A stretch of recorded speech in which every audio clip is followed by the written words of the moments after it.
Rinas Community. Salamat Community Quarantine. Tunghayan ang bagong Rina, Kalingap Rab na panganga sa nakita kay Rina.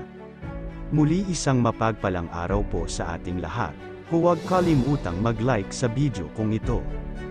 Maraming salamat po sa walang sawa niyong pagsuporta kila Kuya Val Santos Matt Ubang at kay Kalingap Rab.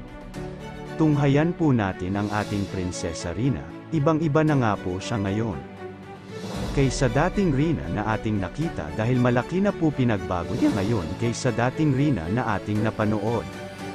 Nakakainis lang isipin na may mga humuhusga kay Rina na autistic daw ito at isip bata.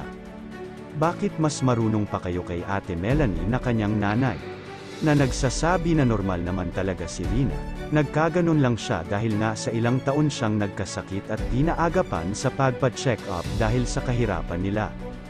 Nakakasakit ng damdamin na may mga taong mapanghusga kay Rina.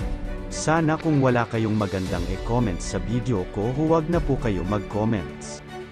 Pero alam ko na mas lamang ang nagmamahal kay Rina kaysa nambabash.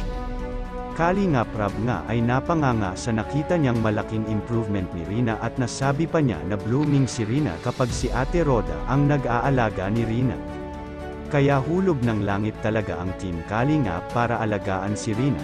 Team Kalingap ang ginawang instrumento upang maging daan na matulungan si Rina, at para mailayo sa lolo niyang hindi marunong mag-alaga, kaya salamat sa Team Kalingap na siyang daan upang maging daan na umayos ang buhay ni Rina. Kaya mga Karina, patuloy po sana nating mahalin at ipag-pray ang ating prinsesa upang tuloy-tuloy na po ang kanya paggaling. Muli maraming salamat po, good day and God bless everyone. Sabi mo salamat Rinas Community. Salamat Community Quarantine. Ayun, salamat. Papahinga ka na rin, tapos si Ate Roda po, bago din yan. So bye-bye. Sabi mo salamat Rinas Community. Salamat Community Quarantine. Ayun, salamat.